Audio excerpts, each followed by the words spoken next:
Welcome to Occasional Randomness. I'm your host, Eric Scott, and joining me, as always, is my fellow co-host, someone who knows if it's a bass or a trout, Jason Johnson. Yep. No, wait. Nope. That's a lie. I don't really know. Let's go with bass because there's no trout anywhere near me. And the fun thing is, we'll never know anyway. Yes, we'll get to it here in a second. Yeah, I guess I could just make it up. Like, yep, I knew all along. Yeah. Sorry. Let's go with that. We all knew what it was, no problem. Yep. So we're still in the Farscape world, since there's a lull in other media at the moment that we cover. So we'll be proceeding along with Season 4 of Farscape, the final season. And we're more than halfway through now. We're getting up to episode 13 here tonight. So the end is sort of near. That seems amazing, actually, if you think about it. Yep. Years later. Yeah, don't do the math on that one. No, how long have we been doing this? I guess we could go figure it out, but it's also the lazy randomness book. Well, coupled with the fact that I just offloaded a ton of my backup files as thinking I needed more disk space, I'd have to go track them down in retention. So yeah, no easy answers to that one. And our usual PSA here, if you like what we do, please give us a like or a review or spread the word on all the socials. We would appreciate it. All right, so as we mentioned before, we're going to be talking about Farscape, Season 4, Episode 13, Terra Firma. All right, so as we left off in the exciting middle trilogy conclusion here last time, before Jack can answer that question, was it a bass or a trout, Sokozu steps out and tells John that the 4 humans in front of them are not imposters. DRD scans confirm they're actually humans. It's me, son. It's all right. You're home, Jack says reassuringly.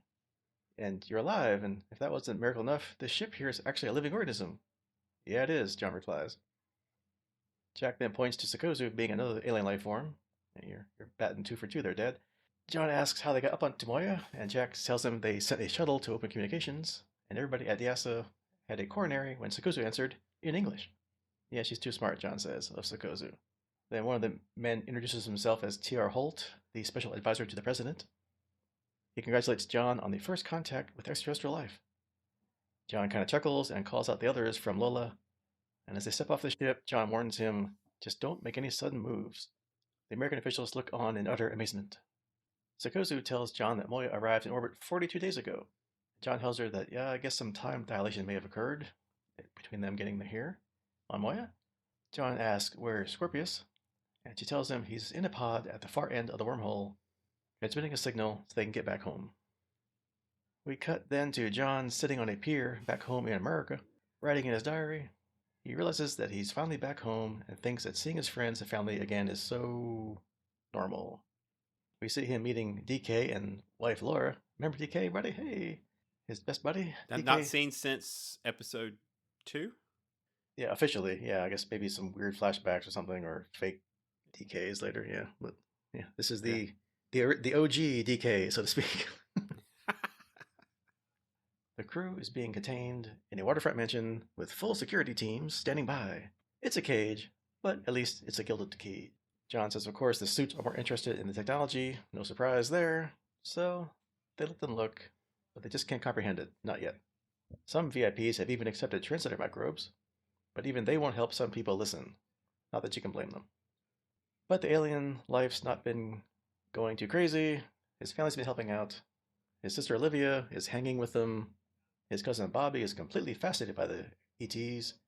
And we see Bobby making lots of handheld video camera footage of Tiana and Sokozu as they sit in the garden.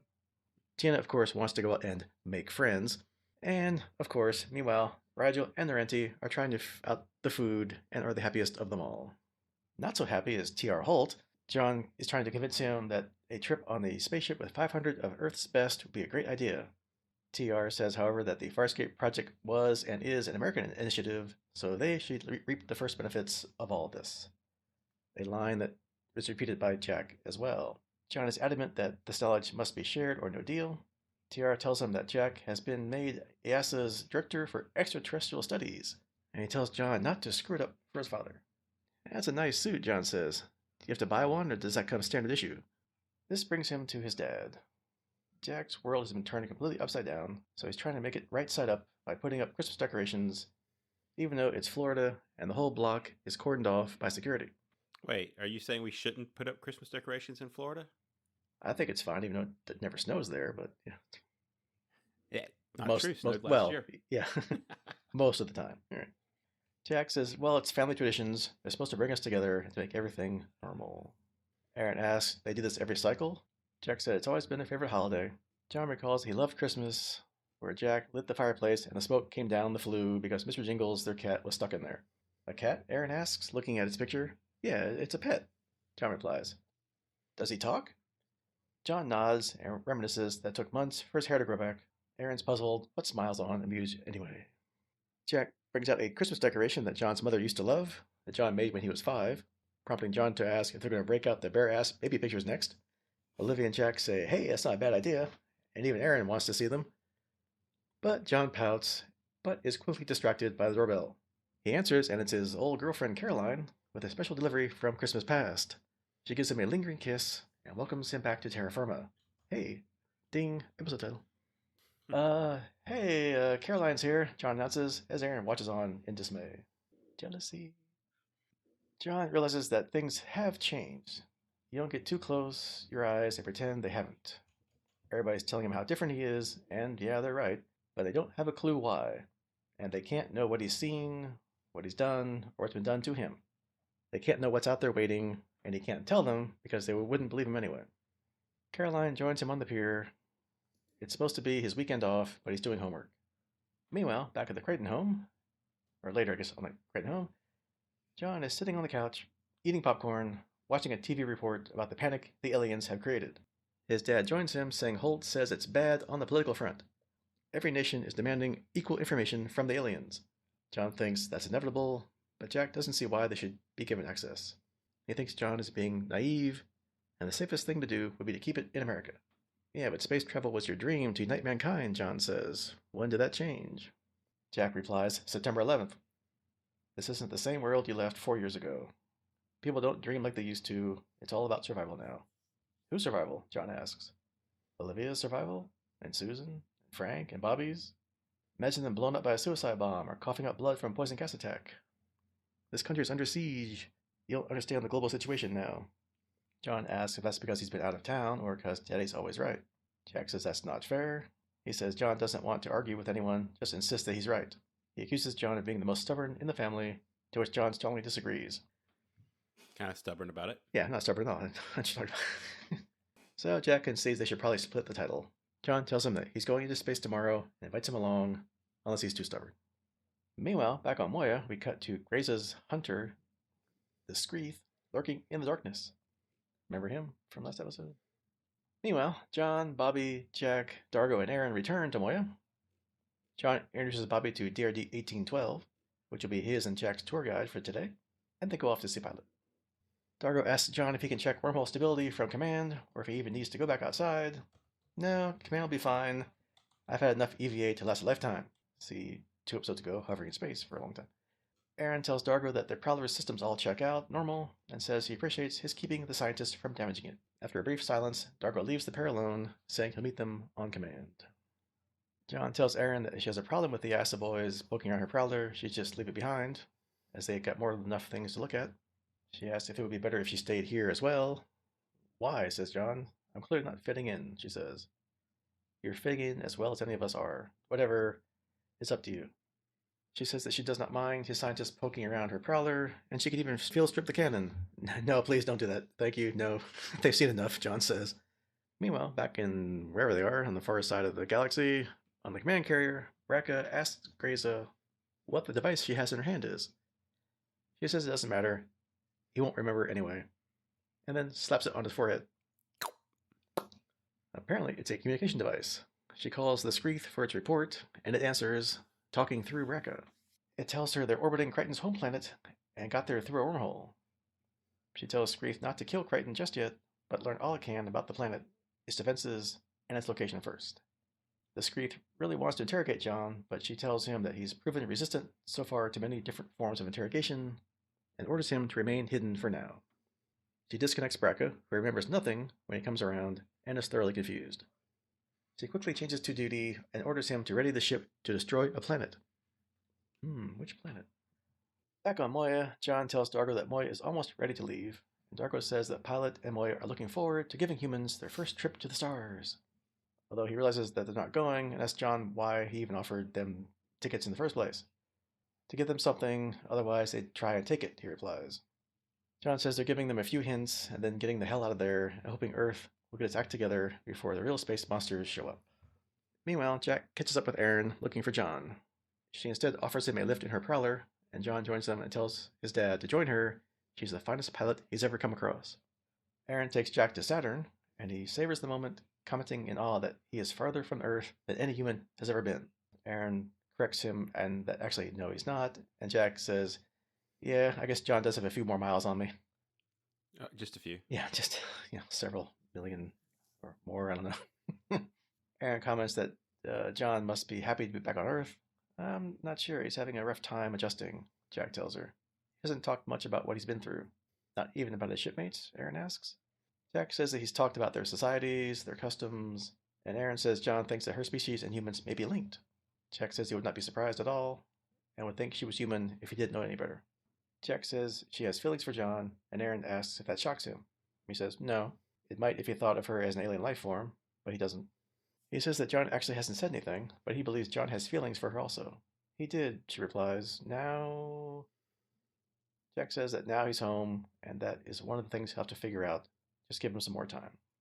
Back in the mansion, Sakozu's having an argument over the phone with somebody, not wanting to have any x-ray or any form of biological examination conducted on her or her crew members. Rachel tells her to relax and eat something, she'll feel better. She says no, she wants to go back to Moya, and Chiana gives her a present to give to Pilot. Their auntie starts singing a Christmas carol, badly reading a musical sheet, with Chiana joining in enthusiastically. Sakozu grabs the book from her and throws it out the window in frustration. Oh, so much for Hark the Herald Angels Sing. Yeah. Or whatever version they were singing. Hark something, anyway. Yeah. Jack tells John how amazing his trip was, and it was the best Christmas present he ever got. This leads John to talk about Holt, who is still fighting him on the Explorer selection plan and the tech issues. I could use a little support, he tells Jack. Jack says he's always supported John as much as he could, but right now he's not looking at the bigger picture. No, you don't see the big picture, John insists. You can't conceive of it. He says the Earth has to work together on this, but Jack says he's asking the impossible. Impossible's not in our vocabulary. Who said that, remember? You. You did, John says. 4 days before you set foot on the moon. He told me to believe that, and that belief kept me alive. Please tell me you still believe it. Looking a little distressed, Jack replies, I'm not sure what I believe anymore. DK, hey, remember him? And Laura talked to John about all this crap he's tacked onto his module, saying it's theoretically impossible and can't work. John says, well, that theory's wrong, but he can't tell him why it works because he doesn't even know it. He didn't design it. He just installed it. Laura tells him they need to get something from him, but John reaffirms his position that he can't tell them what he doesn't know. DK asks, well, why'd you bring the ships then? As DK and Laura leave with a security escort, DK tells her that something's going on. Laura is sure he's holding out on them, and DK speculates that he just wants all the glory for himself again. As they're about to get into the car, the Skreeth shows up and attacks them, killing their security escort, and interrogates Laura and DK. Meanwhile, it tells Grayza that it can guarantee that not all of Crichton's species have his ability to withstand interrogation, and also John has not yet shared wormhole knowledge with anybody. Skreeth says that knowledge can die with Crichton, but not until I have that knowledge, Grayza insists. Skreeth is confident that he can capture John, but doubts he can bring Crichton to her. Grayza says she can't get to Skreeth either, since the journey to Earth is obviously impractical without wormhole knowledge. Their best alternative is to seize him, learn what we can from him, and execute him, Skreeth says. Grayza is forced to agree, and when she says she needs nothing more from the captives, poor DK and Laura are summarily executed. Meanwhile, John's at home, looking through an old photo album, when Olivia comes home from her shopping trip with the aliens, of course. She asks what's wrong. He looks subdued but says, nah, nothing. Do you want to go live in the past, she asks. No, thanks. Been there, done that. See last episode? Well, where do you want to live? We're in Kansas. Yeah. Where do you want to live, she says. I don't know. You tell me. Where do I belong? He says he looks at the pictures and recognizes the faces and some of the places, but it's not his life anymore. He points to his mother and says he really misses her. He points to Olivia and says he misses her. And then points to his dad and says the same, but he's changed. What, he's changed so much you can't talk to him? She says he's saying the same thing about you, that you've changed so much. John agrees that he has changed, but he can't tell him why. And it's because he works for extraterrestrial studies, and what he hears, the government hears. She asks if John means that Dad can't keep a secret.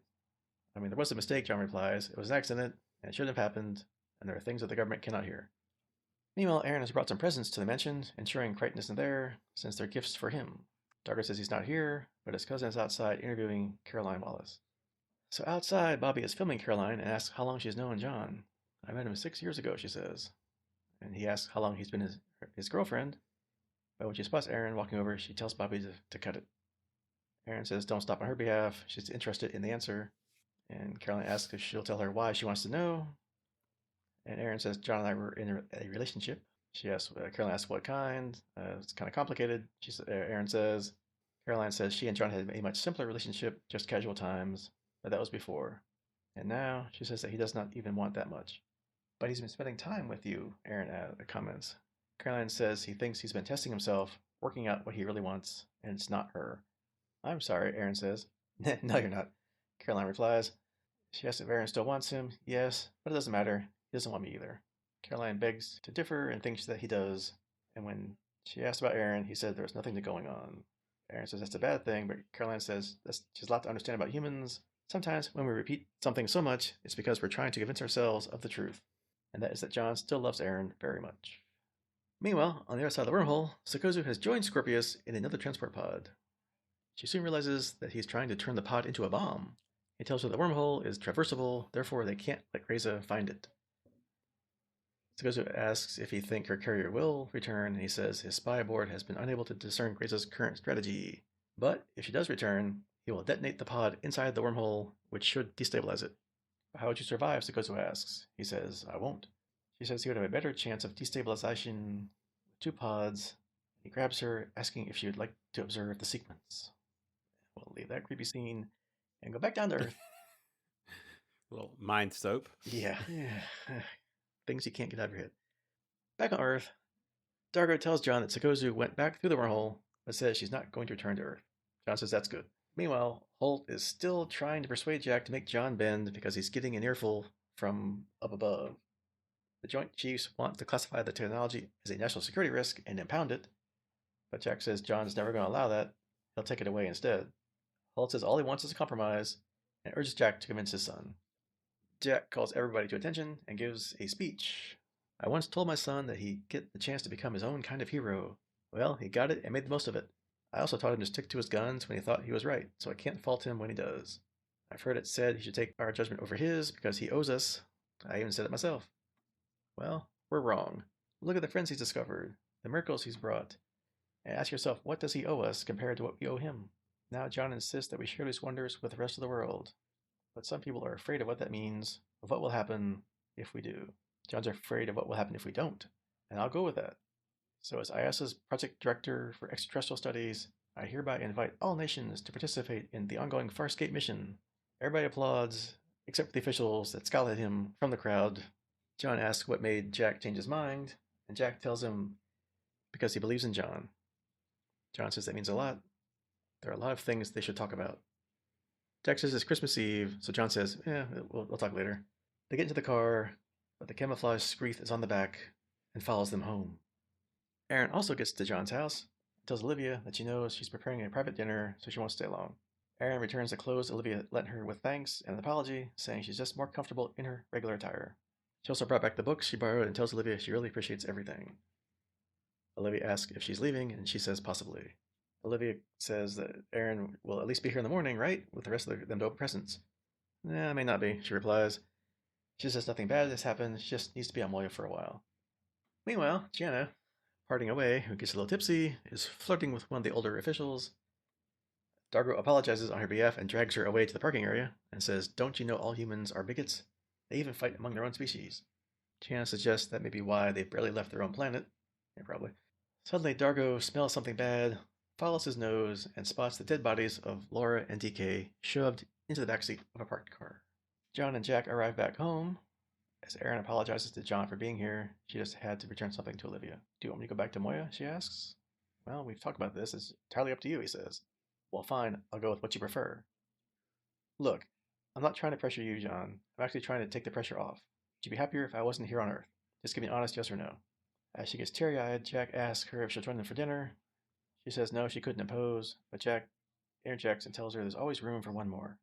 She says it's a traditional family thing, but Jack says that they'll start a new tradition. It's up to her, but they'd love to have her. John asks for some eggnog to try and get some more time alone. As John goes towards Aeryn, almost as if they're about to kiss, the Skreeth suddenly bursts through the door and attacks Olivia and Jack. The security escort shoots, but his gun has no effect. John tries to arrest the creature, but the Skreeth throws him into the dining room table. Aeryn pulls out her pulse pistol and shoots about 24 shots apparently, but the Skreeth is too fast and cloaks again. It comes up behind her and bites down on her pistol. John jumps in and squirts it with that lacquer drug, blowing it in its face. Aeryn tells John to go upstairs and get Winona before she gets slammed into a glass table. John climbs the staircase, but the Skreeth grabs his leg. On the command carrier, Grayza is excited when the Skreeth reports that it has him. The Skreeth disappears again once John grabs Winona, and reappears behind him and knocks John off balance, and they both fall over the banister down to the first floor. Aeryn comes around in the other room, shooting the chandelier so it falls on the Skreeth's face, apparently killing it. John and Aeryn check on Jack and Olivia, who are both shaken, but mostly unharmed. Olivia asks what the hell that was, and Aeryn says she has no idea. Just then a low rumbling is heard as Dargo arrives and Lola outside the window. Suddenly the Skreeth gets back up, of course, ready to attack again, but before it can, Dargo fires Lola's cannon, which blows through the glass doors into the room and completely vaporizes the creature. On the command carrier, Braca, still connected to the Skreeth, falls to the floor unconscious. Aeryn gets up. Well, Merry Frelling Christmas, she says. Amen, John replies. Back on Moya, the crew minus John are talking. Rajo wants all the food to go to his quarters, of course, and Tiana asks if the presents should go to John's. Aeryn says it's not the right time, while Dargo helps, saying they'll leave soon as John is back on board. Era confronts Naranti with the lacquer drug, asking what it is. Naranti says she does not know, but Aeryn says she thinks she made it. Naranti relents and tells her it's to help John move on, surmount his feelings, and forget. Who? Asks Aeryn, while Naranti just stares at her and turns away. Back on Earth, John is holding a ring in a box. Olivia tells him she was going to give it to him for Christmas. John recognizes it as their mother's ring. She had left it to Olivia, but she says she wants him to have it. Sure, Mom would have loved John to have it. She begs him not to go, but he has to. They hug, he kisses her, telling her to take care.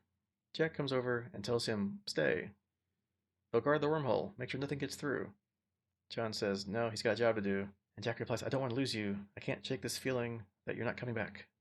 I'll be back, that's a promise. You take care of my home, John says. Jack says, that's a promise. They hug, John kisses him, and as all of them are upset, John turns, puts on his sunglasses, and walks away. The end. Alright, some trivia about this episode. Pilot does not appear here in this episode, although he's referenced a couple times. After numerous false starts, John Crichton sets foot on his Earth for the first time since premiere, which would be episode 1, season 1. The fight between the Skreeth, Crichton, and Aeryn was originally going to be finished with the house being destroyed. The production was going to use an actual building slated for demolition and finish the job.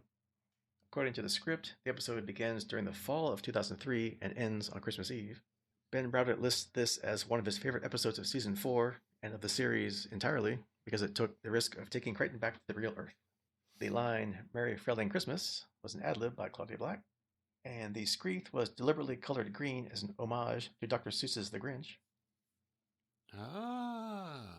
Which now makes sense, but not at the time it didn't make sense. No. And although Sokozu is shown as capable of eating almost anything, she doesn't seem to like apples very much. And finally, in a deleted scene, Aeryn introduces herself and her shipmates to the humans, emphasizing the fact that they've learned some English during the events of Kansas, which we commented about last time, that they seem to know way too much English. Fluent. Yeah. All right, so that is a rather long recap of this trilogy of episodes. Actually, this episode, because lots of things happened. So we usually think that they do these multi-part stories very well. So what did you think? Was it a good episode? Did the whole 3-episode storyline deliver? Yeah, so I did like it. I don't know if it's my favorite of the multi-parters. We've had some really, really good ones, but it was well above average. And overall, I think the trilogy kind of tied together an interesting storyline across, multiple times on Earth, and I guess the weakest would probably be the first episode, right, with all the Einstein and all the stuff there. But yeah, overall, I think it was good. I've got a quibble or two that we'll probably hit as we go through, but you know, I do think they struck the right dynamic with John not really fitting in once he got home. So I did enjoy that part. How about you? Yeah, I think we have the same quibbles that we'll get to here in a minute. but, but yeah, overall, yeah, I liked it. I like this episode and the whole trilogy. And yeah, I mean, during this episode, some of it's what you typically would think would happen, and we've seen before in other TV shows where one country wants all the alien knowledge and technology for themselves. But other than that kind of trope thing, yeah, the rest of it was pretty good.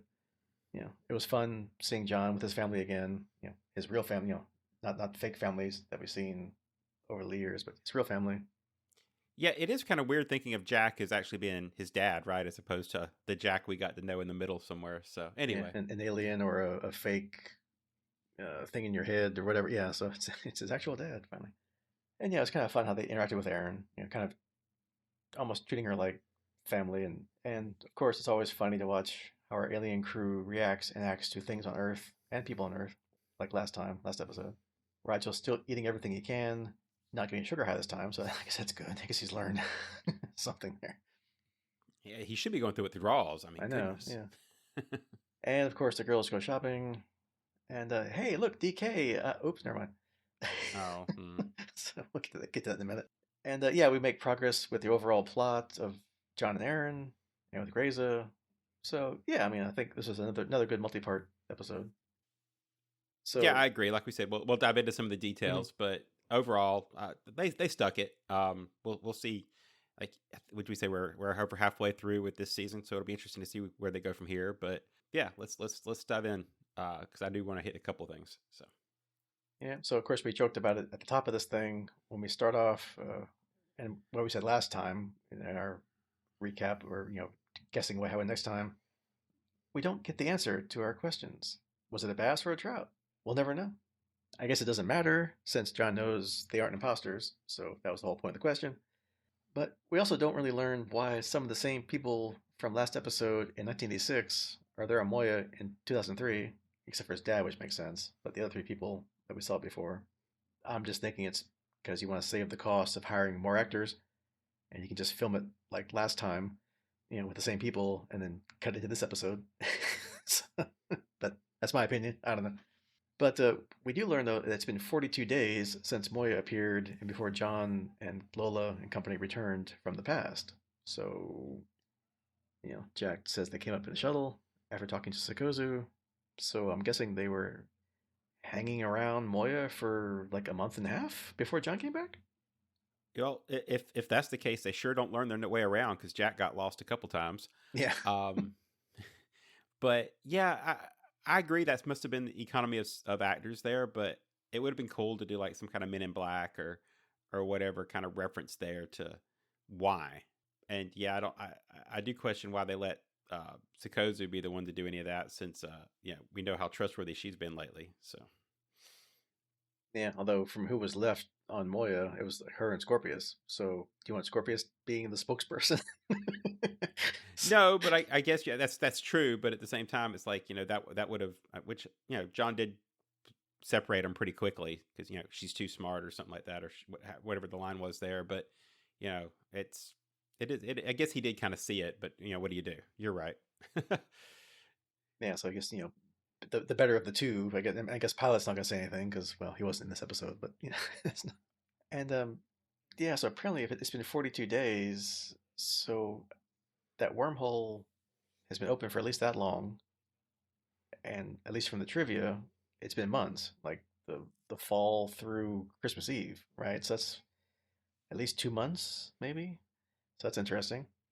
So Scorpius has been out hanging out there that long in the pod by himself, making sure Grayza or peacekeepers don't show up, and he's apparently ready to sacrifice himself to close the wormhole. So I guess that's proof once again that he really is looking out for Crichton. Well, or just making sure Grayza doesn't get John in the wormhole knowledge, really. And yeah, then we have kind of that creepy scene of him and Sakozu, I guess, furthering our theory that they're an item, so to speak, and working together. Yeah, that's something like to not dwell on, but Yeah, because that yeah, that was ew, yeah. yeah. If I had to maybe have a complaint about, and this isn't one of my quibbles, but I was just thinking about it. Maybe it's just me, but I kind of feel like lately Scorpius has not been, I don't know, not been as integral as you'd expect, right? He just kind of sits on the periphery. He's sitting in the pod out there, or he's locked up in his cell. It seems like they're struggling to figure out what to do with him this season. So I'm not really sure. Maybe that'll change in the later half, but I don't know. I'm not really seeing a lot of Scorpius involvement like we've kind of had. I kind of miss Harvey a little bit. So Yeah, I mean, he's probably trying to get everybody's confidence and get in well with him before he becomes his whole way, or who knows? Once obviously they progress the Peacekeeper, Scarin thing, I'm sure his master plan will be revealed, right? true. I'll be patient. Yeah. And I guess, like I had said, this is kind of what you expect from any country. If aliens and alien technology dropped in their laps, they want to be the first ones to benefit from it, economically, but militarily, obviously. Which John's no dummy; he knows that too.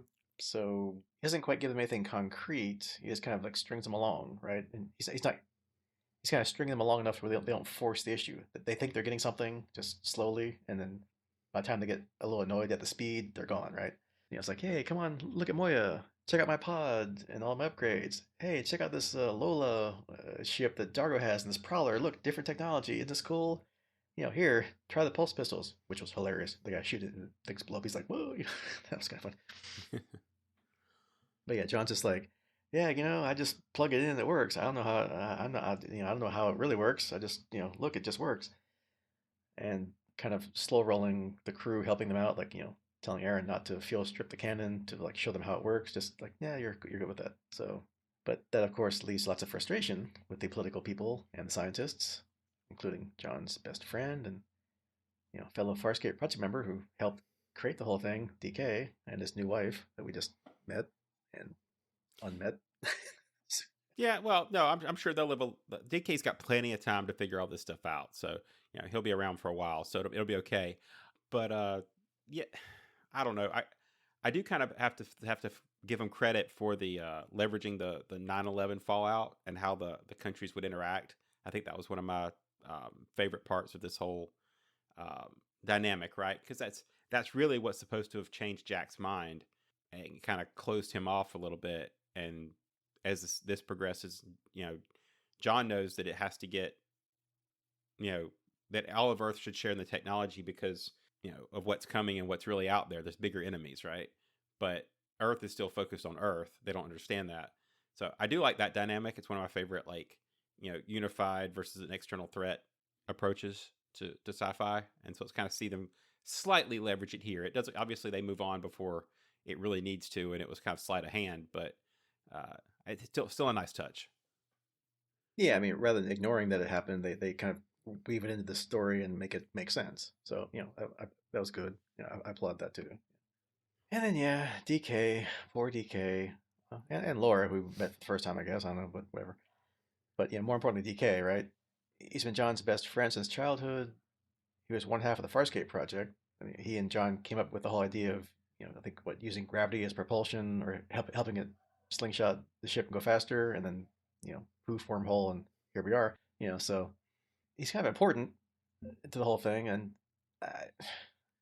I know there are other things going on in this episode, so they couldn't spend time everywhere. But given how DK was involved in this whole thing from the beginning, it would have been nice to have maybe a scene with John reacting to hearing that DK was killed. I mean, I'm assuming he was told before he left, but the way it was cut, you would never even know that he has any clue. Yeah, and that's quibble one for me, right? So I did felt like his death was just passed over for the quick wrap up of this episode. Like you said, that they needed to kind of wrap it up to move on with the ending of this episode because the big resolution was with Jack and Crichton, right? Maybe, and I know that there's only so many episodes and they've got a whole lot of story to go. Maybe this should have been a 4-parter, right? And you could have ended this episode with the death of DK and then kind of had an entire episode to wrap up the fallout of that and actually give some meaning to his death instead of just, oh yeah, and DK died.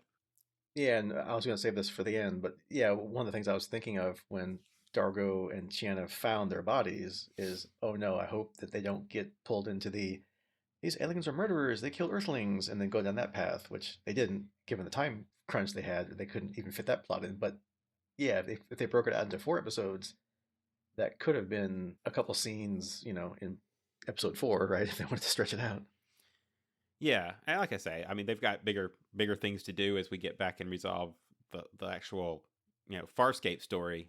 But I don't know. I was enjoying this bit, and I think it would have been nice to have maybe. I guess that's like another half a quibble as it could have been on Earth. So a little more time on Earth for one more episode. Yeah, and like we said, John knows that Earth's not ready for aliens or alien technology, especially not and not ready to even know about the Scarens and the Peacekeepers. That they'll do anything to get this wormhole knowledge and even destroy Earth, as Grayza hinted at. So yeah, I mean, he's going to leave no matter what. He's not staying, which kind of parallels back in the first episode of this trilogy where the ancient Einstein had said that John can't really go home anymore, or I guess in this case, not too long anyway. So, John's trying to figure out things and enjoy what time he can spend on Earth with his family, because, who knows if he's ever coming back, right? Yeah, which I guess does give him a little bit of closure, right? Because we spent 4 years, three and a half seasons so far of John's focus being to get back to Earth. And now to voluntarily leave it, it's like, well, we've kind of closed that door. So now he's committed to whatever comes next. He has a little bit of closure, so. Yeah, because there's no way Earth can stand up to just one peacekeeper ship. I mean, it's just not going to happen. So. No, you'd have a whole conquered people at that point. Yeah, or a blown up planet, right? I guess. Pretty much. Yeah. And then, yeah, we do progress the John-Aeryn relationship plot, finally. Or at least with this John. So. Oh. No comment. Yeah, Aeryn's not liking Caroline all that much, but both her and Jack tell Aeryn that John has feelings for her. So, like, kind of, yes, this is happening. Please get on with it. But I do like the struggle that Aeryn has with staying for Christmas or leaving. And of course, just when they're kind of maybe going for a kiss, maybe not, the Skreeth interrupts the things, of course, because, plot drama. Farscape. Yeah. And then later when she confronts Naranti about the drug that John uses on it and why he had it, and Naranti pretty much tells her flat out why. But, hey, at this point, we've only got 9 episodes left, plus the, 2-parter Peacekeeper Wars. So, I mean, come on, folks, let's get on with it. You're running out of time here. Stop stringing this along. Although we do have John's mother's wedding ring now that his sister gave him. So, I mean, we know it's coming. it's never been closer. Yeah. Hopefully that's Chekhov's ring, right? Yeah, I've belabored my distaste for how long the romance plots drug out. It's my least favorite part of most TV series. The will they won't they thing back and forth, and so let's just call that quibble 1.5. We can keep going. I don't need to make the listeners listen to me complain about it again. I'll be glad when it's resolved and we can see what's next. Yeah, because I told you before, like, I'm kind of like speed watching Smallville again, like all 10 seasons. I had like a little episode guide of which ones to watch, and yeah, it's like Clark and Lana Lang are supposed to be together, right? But he keeps pushing it off, or they do, they don't. I'm like, just get on with it. Just,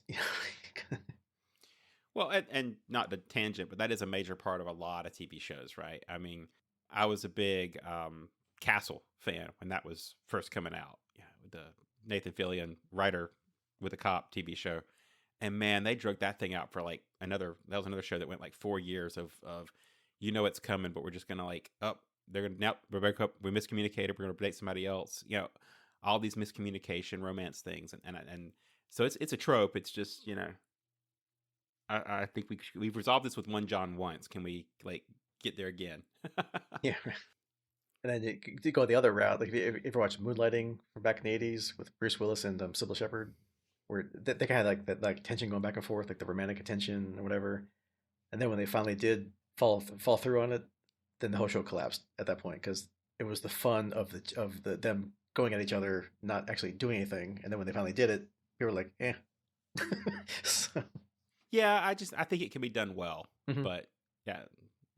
I do see the point. I know some people, evidently a lot of people like it. I'm the odd one out. So like I said, it's maybe it's a personal flaw, but Yeah, I mean, it's good. It's good to I a lack point. patience. Yeah, it's good to a point. But then, I mean, okay, how many times can you keep doing this? All right, let's like, okay, let's either move on with it or drop it.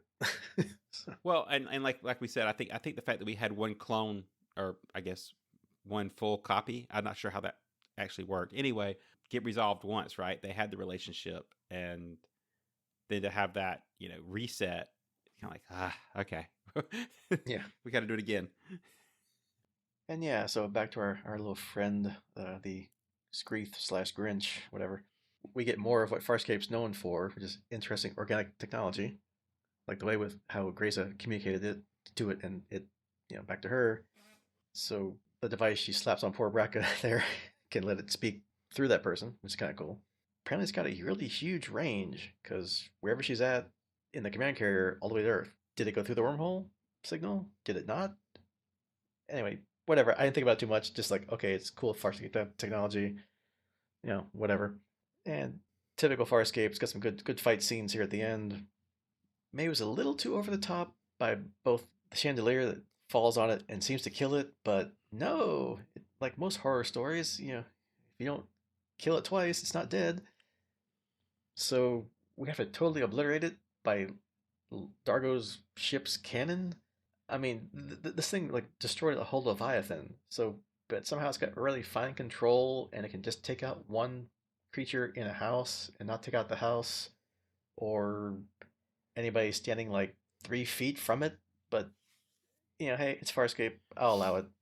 Well, we did hear in the trivia that it wasn't originally intended to take out the house, right? So they must have scaled it back.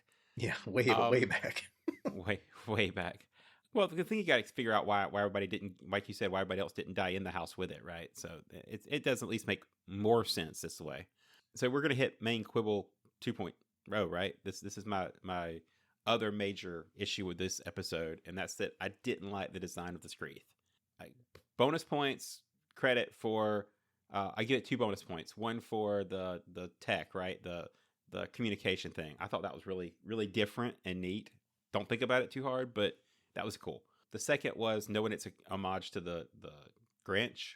Okay, that makes it a little bit better, but I don't know. I didn't feel like it held up to the Creature Factories or Creature Shop standards, right? I mean, that we've had some pretty.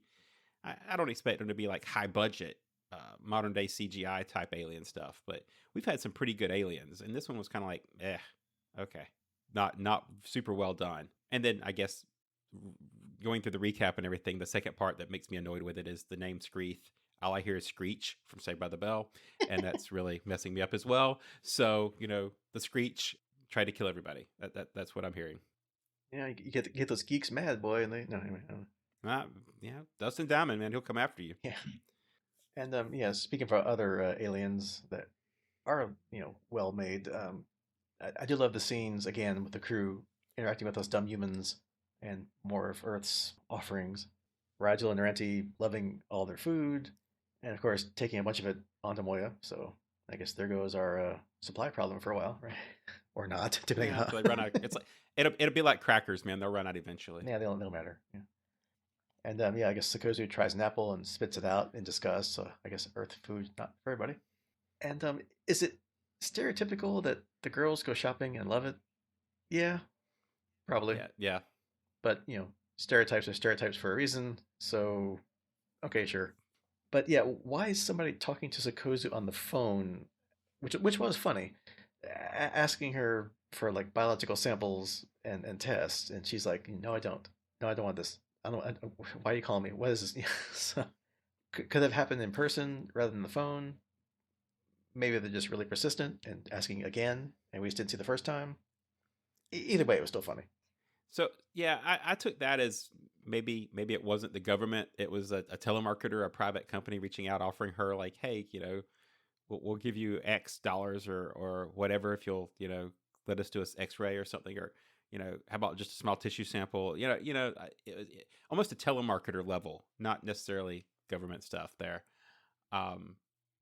Definitely some good crew time. Probably the as usual, my favorite part of the episode. The actual dynamics between the crew and our Farscape bunch being themselves is what makes the show, and that's definitely was the better parts of the season, or the episode, including, like, even at the very open when John's like, "Hey, Dargo, come on off the ship, freak him out," Yeah. Oh, you've just seen human looking aliens. Check this out. Everybody relax. Don't go crazy. Yeah. Yeah, and then we get our final relationship topic, the relationship between father and son. Again, they're really great scenes, and I like how it evolved over the episode. Jack started out like towing the party line and wanting to, tell John, no, the U.S. deserves to be the only one to benefit from the knowledge. John throwing his own dad's quotes back at him about the opposite, that he's instilled in him all these years, and that helped him stay sane basically with all that's happened to him for the last 3 years. And then Jack slowly comes back around to his old ideals. We get that great speech, which I read the whole thing in the recap because it was pretty good about all that, and he gave full access to any country that wants it until they leave here in like 3 days. But anyway, and then we get that touching scene at the end with Jack saying goodbye, and he's afraid he'll never see John again. John saying, "Yeah, he will," but I mean, really, with all John knows he's got to deal with when he gets back to the uncharted territories and whatever, it's like, that's not really a promise he can keep necessarily. So we'll see. Yeah, spoilers. No, Yeah, but for a 20-year-old TV show, but that I haven't yeah, watched. sure. Yeah. But yeah, you what's to say, you can't go home again. So I can see it's that way for the crew too, right? I mean, this was John's chance to go back, got some closure, but yeah, I don't expect us to see real Earth again at any point in the actual rest of the run of the show. So I could be wrong, but we'll see. I mean, it happened in Battlestar Galactica, so Yeah, well, yeah, it's been 20 years since I forget, and I won't tell you anyway. But we'll find out together. So yeah, anything else we didn't talk about you want to mention? I talked about the one thing before where they didn't turn it into a look, the aliens killed our human friends. So I'm glad they didn't do that. So thank you. They had way too much plot to deal with and to try and throw that alien stereotype plot at us. So thank you. Yeah, I agree. I mean, I don't know that that's what I would have wanted. I will reiterate that, believe it or not, this could have benefited, I think, from a episode 4 instead of just a 3-parter, but a 4-parter. But I know that's expensive, and they did get a wrap on it. So now we can go back to the other side of the galaxy and see what's actually going to happen with the war between the Peacekeepers and the Scarens, right? I mean, it's not like there's a title named War somewhere out there that we have to work our way towards. So, yep.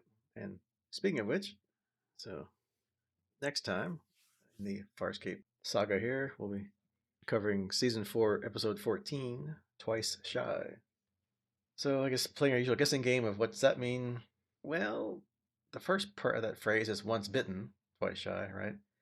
So if you take it literally, hopefully it's not another space bug or a space creature episode, because we just kind of had that one with the Skreeth in this one. So although they've done weird things back to back before, but hopefully not this time. So probably something about the crew or a crew member not wanting to do something because it went bad last time. So maybe something with Grayza, maybe, or the Scarens, because we haven't seen Scarens in a little bit.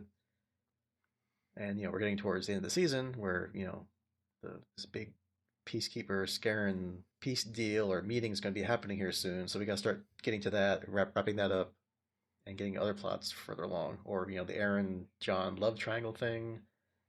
Not triangle, but whatever. Well, I guess triangle if you count. No, it was a triangle. Other John, right? Yeah, no, it's a triangle. Yeah. So, are we gonna drag that out again, or please no? Yeah, I'll jump on that similar wagon. I'll say it's hopefully probably moving towards the end of the Grayza arc. Right, we've got to work that towards the end of the season. Also, the like you said, the once bitten twice shy. Maybe something to do with Braca. I mean, he kind of got the rough end of it this episode, so maybe there's something to fall out with him. I don't know. being Scorpius's spy and all that. Yeah, who knows? I mean, is his life expectancy coming to an end here or not? Like, is he gonna be found out that he's the spy, or maybe Grayza already knows and she's just stringing him along? You know, who knows, right? I don't know, man. That guy's made it all the way to this far. I hate to lose him at this point. Yeah, right. He's made it 4 seasons. Oh, hey. Of course, so did DK. So, Well, yeah. Although Brackets had way more screen time than DK. So, but who knows? We'll it's find true. out. Yeah. All right. So that is your homework for next time, and we'll see you then. Goodbye. Goodbye.